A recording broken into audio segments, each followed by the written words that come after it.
সিরিজে ফিরতে মরিয়া বাংলাদেশ এবার কঠিন চ্যালেঞ্জের মুখে ফেলল নিউজিল্যান্ডকে। নাহিদ রানার আগুন ছোড়া বোলিংয়ে কিউইরা পড়েছে বিপাকে। হোম অফ ক্রিকেটে জয়টাকে বলাই যায় বাংলাদেশের জন্য এখন নিছক সময়ের ব্যাপার।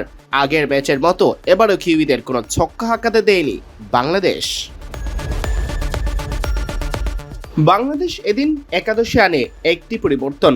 আফিফ হোসেন ধ্রুবর পরিবর্তে সুযোগ পান সৌম্য সরকার। নিউজিল্যান্ডের একাদশের মতো টস ভাগ্য ছিল অপরিবর্তিত।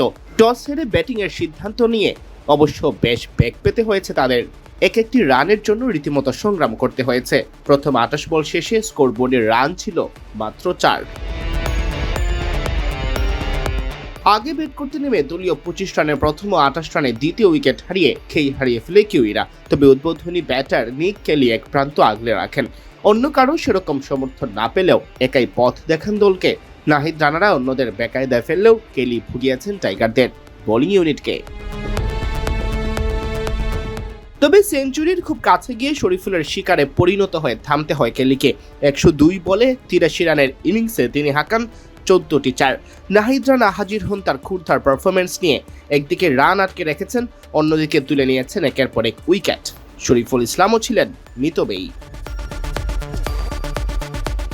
নিজের শেষ ওভারে নাহিদ রানা পূর্ণ করেন 5 আর কিউইরা কেলির বড় ইনিংসের পরও 200 রান করতে ব্যর্থ হয়। সিয়াম চৌধুরী, বিডি ক্রিক টাইম।